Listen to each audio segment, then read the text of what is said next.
우리가 아주 익숙하게 알고 있는 그 말씀 한 절만 읽겠습니다. 갈라디아서 2장 20절.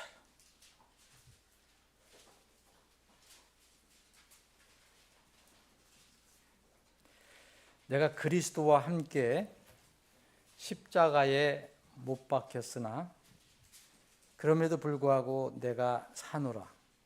그러나 내가 아니요 다만 그리스도께서 내 안에 사시는 것이며 내가 지금 육체 안에 사는 삶은 나를 사랑하사 나를 위해 자신을 주신 하나님의 아들의 믿음으로 사는 것이라. 아버지 하나님, 오후에 다시 모여서 좀 찬양하고 경배합니다. 또한 이 시간에 또한 말씀을 서로 나눕니다. 주님께서 이 각자에게 필요한 생명의 말씀이 되게 해 주옵소서. 예수님의 이름으로 기도합니다. 아멘. 여기서 이 갈라디아서 2장 20절은 이제 이 죽음과 삶을 이야기하고 있는데요. 우리가 성경에서 이제 다시 태어난 거듭남의 어떤 성경의 원리 법칙이 있다면 이 거듭남이라는 건, 다시 태어난다는 것은 본래의 어떤 존재가 죽고 그 죽음 안에서 다시 새로운 존재로 다시 일어나는 것, 다시 태어난 것. 이것이 이제 성경에서 말하는 거듭남의 어떤 원리예요. 그래서 우리가 이제 거듭남을 다른 말로 하면 구원이라고도 얘기했잖아요. 구원받는다는 건 내가 이제 마지막 그 영원한 심판에서 내가 건짐을 받는 것을 얘기하는 거고, 그래서 이 구원은 부활과 같은 의미를 가지고 있어요. 부활은 죽었다가 다시 살아나는 것을 얘기하잖아요. 그런데 먼저 이제 영혼에서 먼저 이런 일이 일어나고, 다음에 정해진 때에 이제 몸에 이런 일이 일어나는 거죠. 이걸 이제 구원이라고 하고 부활이라고 합니다. 우리 아직 육의 몸의 부활은 안 이루어졌지만 우리 영적으로는 부활했어요. 다시 태어났어요. 다시 이제 새로운 생명을 받은 거죠. 이 앞으로 우리가 기대하는 이 휴거, 부활도, 그래서 영적인 부활이 있고 곧 거듭남이 있고 구원이 있고, 그 다음에 물리적인 부활, 이제 썩지 않을 몸으로 다시 변화되는 일이 이제 남아 있습니다. 그게 고린도전서 15장에 있는 부활에 대한 긴 내용입니다. 근데 살아난다는 것은 뭘 전제로 합니까? 죽음을 전제로 합니다. 죽음이 없으면 살아나는 것도 없습니다. 그냥 만날 살아있으면 살아있는 거예요, 육체가. 근데 죽으니까 다시 일어나는 거예요. 우리는 본성상 죄의 싹스로 말미암아 죽었다고 그러잖아요. 그래서 이 구원이 필요한 거예요. 그래서 거듭남이 필요한 거죠. 에베소 교회의 사도 바울을 통해서 주신 말씀, 에베소 2장 10절에 보면 그분께서 범법들과 죄들 가운데 죽었던 에베소 교회 너희들을 살리셨다는 말씀 나와요. 죄 가운데서 죽었던 너희를 살리셨다. 근데 에베소 교회가 이 편지를 받은 성도들이 뭐 실제 죽었다가 좀 부활한 건 아니잖아요. 이미 이 죄 때문에 그 죽어 있는 상태였다는 거죠, 영적으로. 그래서 어떤 씨앗이, 이렇게 뿌려진 씨앗이 죽어야 다시 거기서 새로운 생명이 나오는 것처럼, 우리도 내가 죄인이라고 인정하지 못하면, 내가 죽은 존재로 인정하지 못하면 절대 구원은 일어날 수 없는 거예요. 그래서 누구든지 자신의 썩어질 육신이 인생 최고의 목표인 사람은 구원을 못 받는 겁니다. 자기 생명을 이제 이런 사람은 영원히 잃어버린다고 주님 말씀하셨어요. 그리고 대신 자기 육신은 죽더라도 영과 혼이 살기를 구하고 원하는 자는 이제 영생을 얻게 된다고 말씀하신 겁니다. 그 원리를 몸소 실천하시고 세상에 보여주신 것이 바로 예수님의 십자가의 죽으심이에요. 그것이 예수님은 죽으실 필요가 없는 분이었잖아요. 그런데 우리의 죄를 다 이제 당신께 다 그것을 가져가시고 대신 그 죄 때문에 죽으신 거죠. 그게 바로 빌립보서 2장에 있는 그런 말씀입니다. 그분이 이렇게 우리를 위해 죽으셨다. 먼저 주님은 십자가의 죽음을 겪으시고 그 다음에는 영광의 부활을 하셨어요. 그래서 원칙은 똑같아요. 사람이나 예수님이 우리에게 본을 보이셨거든요. 먼저 그래서 육으로 오셔서 죽으시고 죽음을 겪으셨어요. 그 다음에는 영광의 부활을 하신 뒤에 이제 세상 심판의 주가 되신 거예요. 그게 에베소 2장에 있는 말씀입니다. 그래서 그분이 죽었다가 다시 일어났다, 죽었다가 살아나셨다는 말을 이야기하시는 거예요. 예수님은 그래서 부활의 첫 열매라고 그러잖아요. 그래서 그리스도 안에 있는 사람들, 그리스도 안에 없으면 이게 불가능한 겁니다. 요새 제가 어떤 계기가 있어서 여호와의 증인에 관한 그들의 교리를 다시 한번 공부를 하고 있거든요.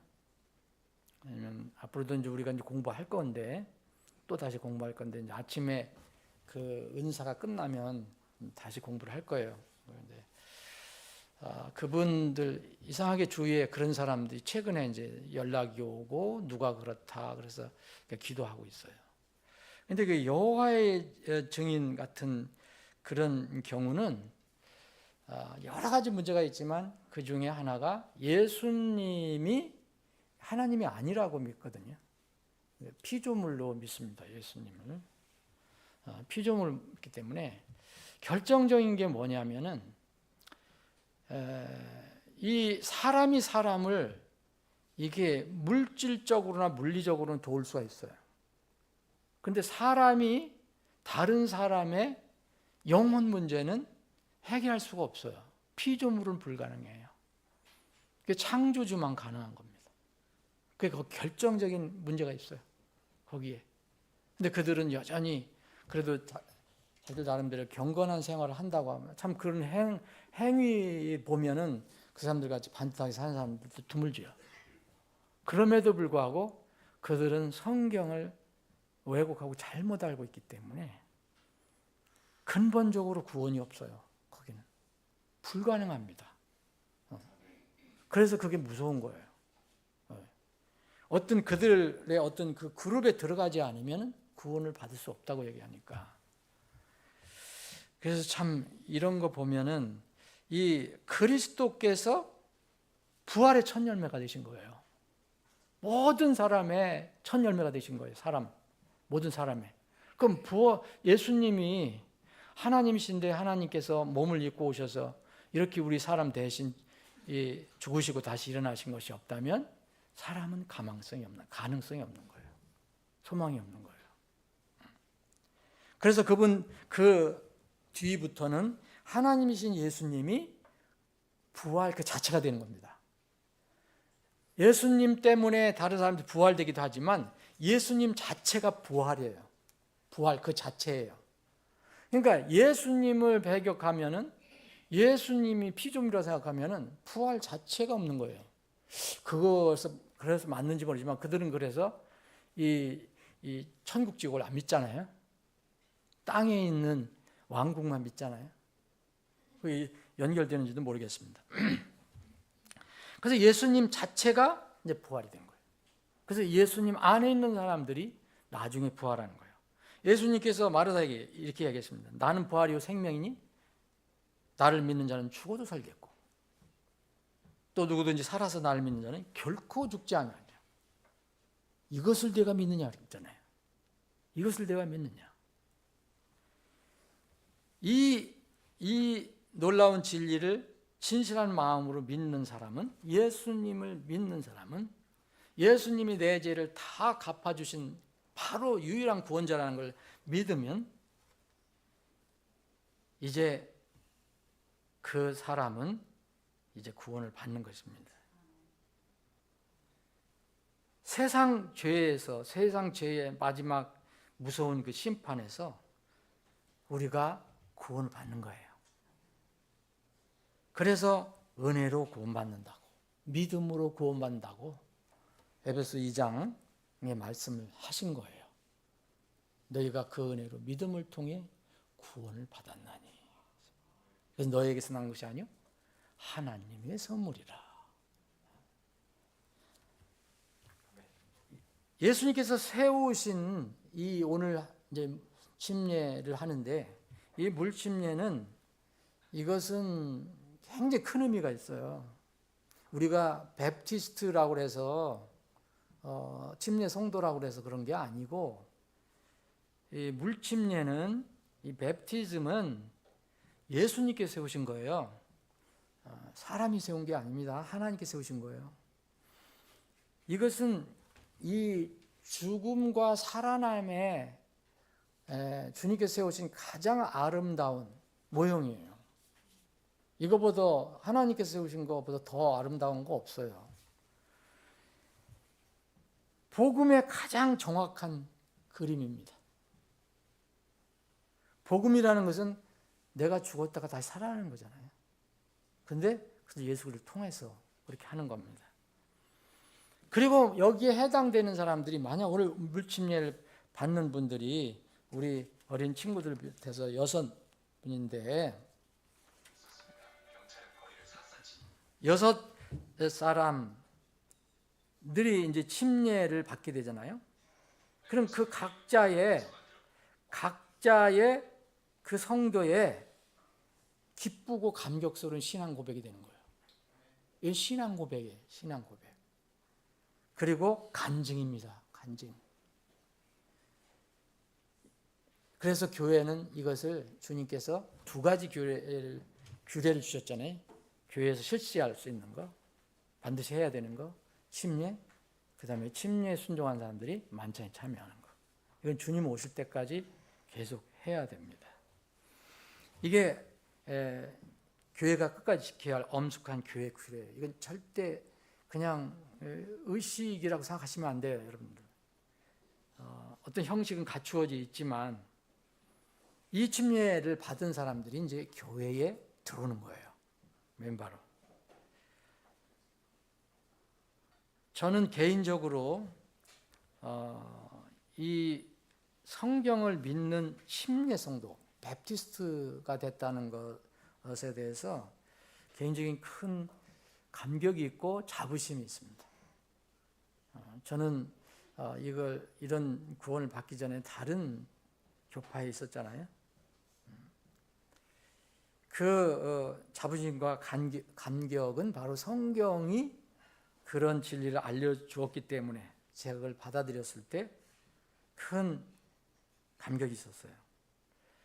저는 개인적으로 제 신앙생활에서 그 어떤 것으로도, 어떤 재물로도 결코 바꿀 수 없는 가장 소중한 보물이라고 생각합니다. 왜냐하면 예수님께서 바로 침례신앙의 본이 되어 주셨어요. 그 성경을 안 읽어도 여러분 마태복음 3장에 예수님께서 자원해서 침례자 요한에게 가서 침례를 받기를 간절히 원하죠. 그래서 침례를 받으셨습니다. 이때 하늘에서 이제 아버지의 음성이 들려왔죠. 그런 뒤에는 그분의 모든 사도들과 제자들이 이 주님의 그 본을 따라서 침례를 받았습니다. 이게 침례 신앙 성도들, 그러니까 침례 성도들이라고 하는 겁니다. 베프티스트 하면은 뭐 물에만 빠졌다가 나온다는 것이 아닙니다. 성경 어디에도 이렇게 물을 찍어서 뿌려서 이 소위 하면 세례 의식을 했다는 게 성경에 찾을 수가 없어요. 그분들이 주장하는 것은 약간 이것을 유추해 갖고서 그럴 것이다 라는 거예요. 하루에 3,000명씩 어떻게 침례를 주느냐, 이런 이론으로 나온 거예요. 그러나 성경은 분명하게 이제 침례를 이렇게 준 모습이 나옵니다. 사도행전 8장에 보면 빌립 전도자가 성령 하나님의 인도하심 따라서 이 광야로 나가잖아요. 거기 구원받을 사람 누구 있었어요? 에디오피아 내시가 있었어요. 에디오피아 내시가 이제 빌립 전도사의 도움으로 이사야서 53장의 말씀을 이제 해석하는 걸 듣고 바로 그것이 그 희생당하는 분이 누구냐? 바로 자기를 위해 죽으신 바로 구원자이심을 알고 구주이심을 알고 그걸 믿잖아요. 믿게 되잖아요. 그랬을 때 바로 그 자리에서 침례를 받는 것을 여러분 보셨을 거예요. 그 물속으로 들어가셔서 광야에 아마 오아시스일 거예요. 오아시스. 광야 한가운데서 침례를 받게 됩니다. 그래서 그 후 이 초세기 교회부터 지금까지 물침례를 통해서 많은 사람들이 자신의 진실한 신앙 고백을 해온 거예요. 이 침례가 구원은 아닙니다. 침례를 안 받았다고 해서 구원을 못 받는 건 아니에요. 그러나 나는 이런 성경적인 참 진실한 신앙을 내가 고백합니다. 이런 사람들이 계속 있어 왔어요. 여러분, 지금 이 시대는 현대에는 굉장히 간편하고 편리한 걸 아주 굉장히 좋아하잖아요. 나한테 익숙한 거, 아주 편한 걸 제일 좋아하잖아요. 그런데 역사적으로 보면 이 침례 때문에 얼마나 많은 사람들이 조롱받고 핍박받고 또 위협을 받고 또 때로는 목숨도 잃고 그랬던 사람들이 얼마나 많이 나왔는지 몰라요. 그분들이 대부분 이 애나베프티스트 재침례 성도들이라고 하는 사람들이에요. 얼마나 편합니까, 여러분? 여기 물 지금 있는데 여기 제가 손가락에 좀 묻혀서 찍어 누르면 되는데 다 돌아다니면서 뿌리거나 얼마나 편해요. 그거 뭐 믿음으로 생각하면 되는 거지. 얼마나 편해요. 다. 예수님이 거기 갈릴리 지방에서 뭐 물 한 그릇 얻을 수 없어서 거기까지 가셨어요? 요단강까지? 침례자 요한 있는 데로 왜 가셨어요? 침례자 요한의 특수한 사명도 있었지만 침례자 요한은 왜 요단강에 가서 침례를 줬습니까? 침례자 요한이 살던데 물이 없었습니까? 요거 하나만 가지고도 제가 수천 명 할 수 있다면. 그런데 하나님의 말씀은요, 사람이 불편하거나 귀찮아도 하나님의 말씀은 그 자체가 생명력입니다. 생명입니다. 근데 사람은 자꾸 이제 편하기 시작하니까 그걸 바꾸고 사람의 뜻대로 하려고 하는 거예요. 여러분, 역사적으로 보면 이제 16세기 종교 개혁이 일어났잖아요. 유럽에서.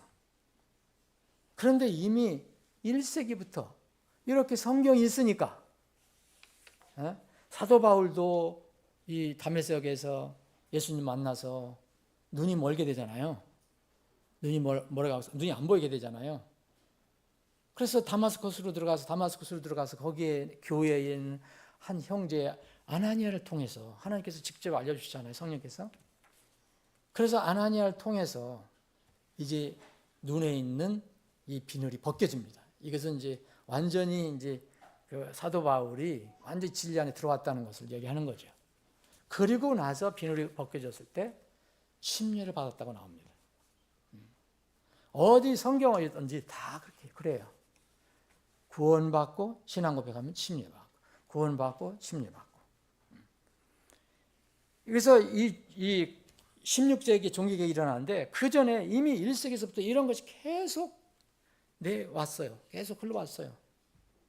우리 제침내 성도들의 어떤 그전 역사의 그림 같은 걸 보면 이제 강 같은데 이렇게 물을 깨고 여러분 겨울에도 그렇게 받았다는 거예요. 요새 그렇게 받을 사람이 있어요?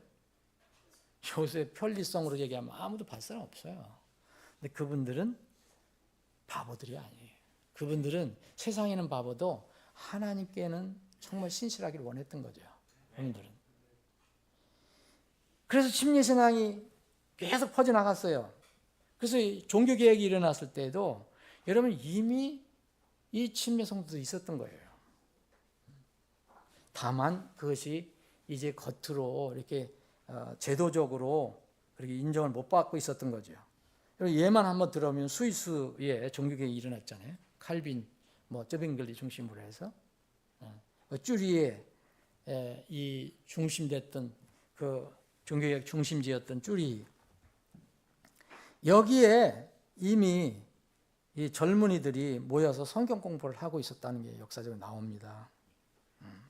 그 중에 스위스의 종교개혁을 앞장섰던 이 쯔빙글리라는 사람이 바로 이 성경 공부 모임 초창기 멤버예요. 애나베프티스트 모임. 그런데 원래 이 제침내 성도들이 구원받은 신자들만 물침례를 하는 거다. 아무나 그냥 그렇게 아무나 의식적으로 하는 게 아니다. 이런 성경의 가르침을 이제 이야기했을 때 이 쯔빙글리가 이것을 받아들일 수가 없었어요. 원래 쯔빙글리는 이게 가톨릭 계통에 있었잖아요. 그리고 쯔빙글리는 이 국가와 교회의 분리를 믿지 않았어요. 그래서 제침내 성들은 철저히 교회와 국가가 분리가 된다. 그래서 이런 것을 알게 되고 이제 둘 사이에 어려움이 있어서 쯔빙글리가 거기서 나옵니다. 쯔빙글리가 나와서 쭈리 시당국과 이제 손을 잡고 유아 세례를 하라는 법을 이제 지키라는 법을 만들어요. 그래서 이때부터는 이제 더 핍박을 받기 시작한 거죠. 그래서 단 성경 공부 모임도 이제 금지해 버립니다.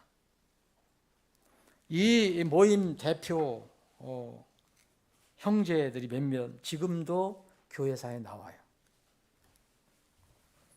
펠릭스 만츠라는 사람, 콘라드 그레벨이라는 사람, 조지 블라우락이라는 사람이 이제 쯔빙글리와 같이 공부했던 사람들인데,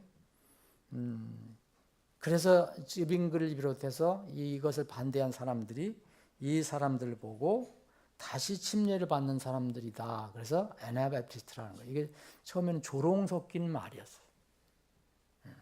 왜냐하면 본인들은 다 세례를 받았잖아요. 유아 세례를 받았잖아요. 유아 세례. 이들이 이제 핍박을 받기 시작해서 그때 스위스 당국에 체포되어서 어떤 사람은 종신형을 받고 어떤 사람은 이게 탈출해서 도망가기도 했고. 근데 보니까 이 그레벨이라는 사람은 이제 탈출해서 복음을 전하다가 도망 중에 몸이 약해서 병사했고, 만츠 형제, 블라우락 형제는 다시 당국에 체포됩니다. 침례한다고. 어린이 침례를, 유아 세례를 반대한다고. 그리고 구원받은 사람만 침례를 한다는 주장해갖고 이런 여러 가지 국가와 교회 분리를 얘기하는 것에 죄가 돼서 이제 붙잡혀서 이제 체포를 받아서 사형 선고를 받죠. 만츠 형제는 그래서 긴 장대에 매달려서 너 침례를 여러 번 해봐라. 그래서 그 강에다 계속 넣었다 뺐다 해서 수장시켜버립니다.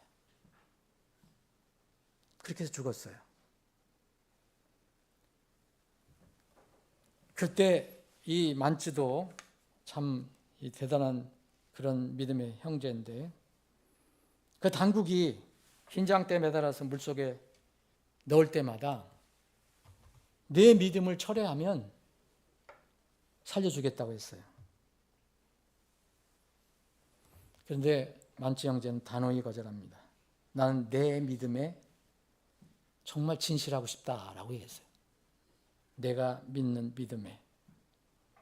근데 사람들은 잔인해요. 항상 그래요. 지금 북한이 그런 것처럼. 그래서 이 당국은 이 만찌를 어떻게 회유시키려고 만찌의 모친을 그 현장을 불러냅니다. 모친을 불러내서 그 아들이 물속에 빠졌다 나왔다 하는 모습을 보여줍니다. 그랬을 때 어머니를 통해서 회유하려고 그래요. 근데 어머니가 뭐라 했냐면 만찌야, 펠릭스 만찌야, 네 믿음 철회하지 마라. 철회하지 마라. 이렇게 외쳤습니다. 이 침례의 신앙이라는 것은 이런 믿음입니다. 예수님의 믿음. 조지 블라우락이라는 사람은 그 뒤에 잡혀서 고문으로 화형을 받고 죽습니다. 물에 빠져도 안 되니까, 물에 빠져서 안 될 것 같으니까 불에 태워 죽입니다. 여러분, 이 침례가 아무것도 아닌 것 같죠. 누가 얘기하는 것처럼 편리하게 물 찍어도 무슨 문제가 있느냐. 그런데 주님이 정하신 방법은 사람이 바꿀 수가 없어요. 그리고 절대로 물을 찍어서는 복음을 증거할 수가 없어요. 그 자체로.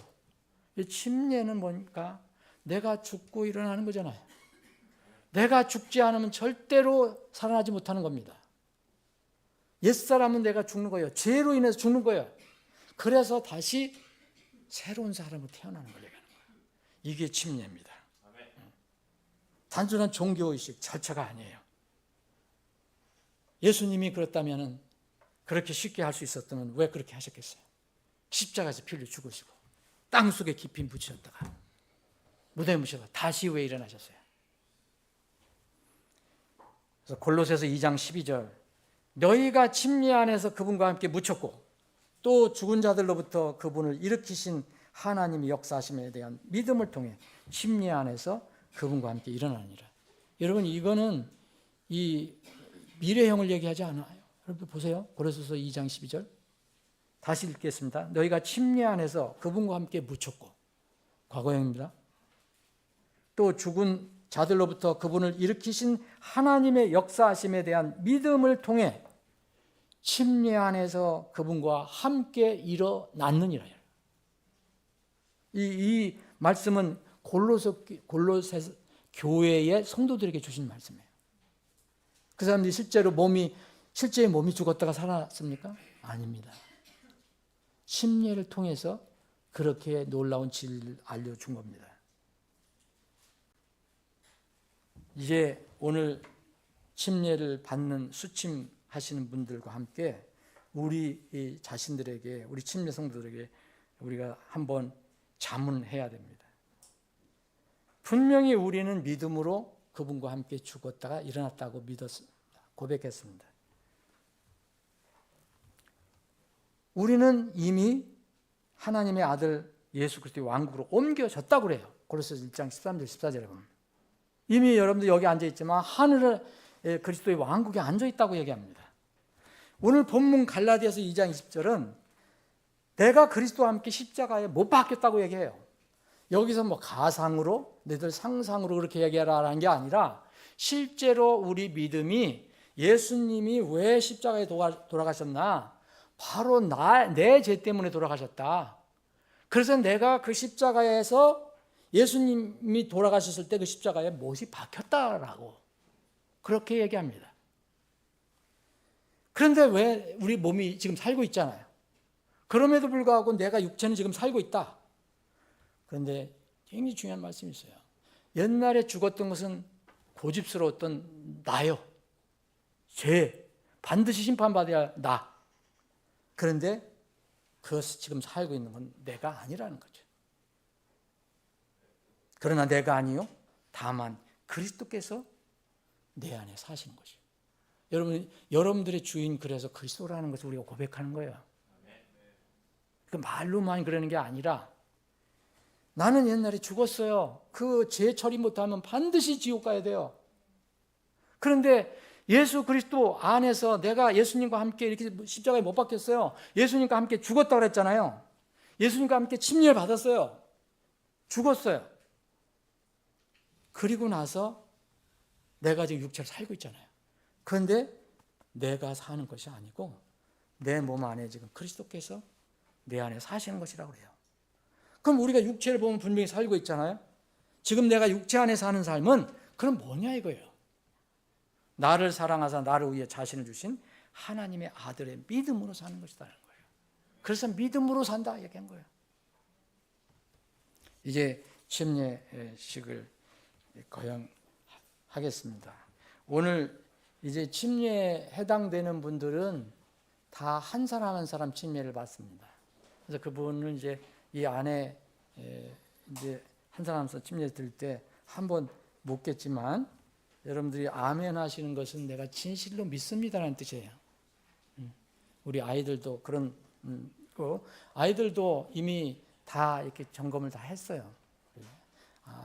요새는 아이들이 굉장히 좋게 얘기하면 성숙하고 이게 세상적으로 얘기하면 영악해서 머리가 굉장히 빨라요. 그래서 옛날 같지 않아요.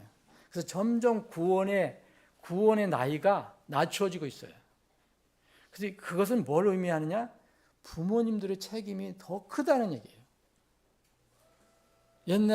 요새는 몇 살만 돼도 벌써 뭘 분별 옳고 그런 걸 알아요. 나쁘고 좋은 것을 알아요. 그런 아이들한테 그냥 계속 놔두면 안 돼요. 생명의 말씀을 계속 주어야 돼요. 자, 오늘 이 말씀을 마무리합니다. 우리는 생명책에 이름이 기록됐어요. 그런데 옛 나는 죽었다 그랬어요.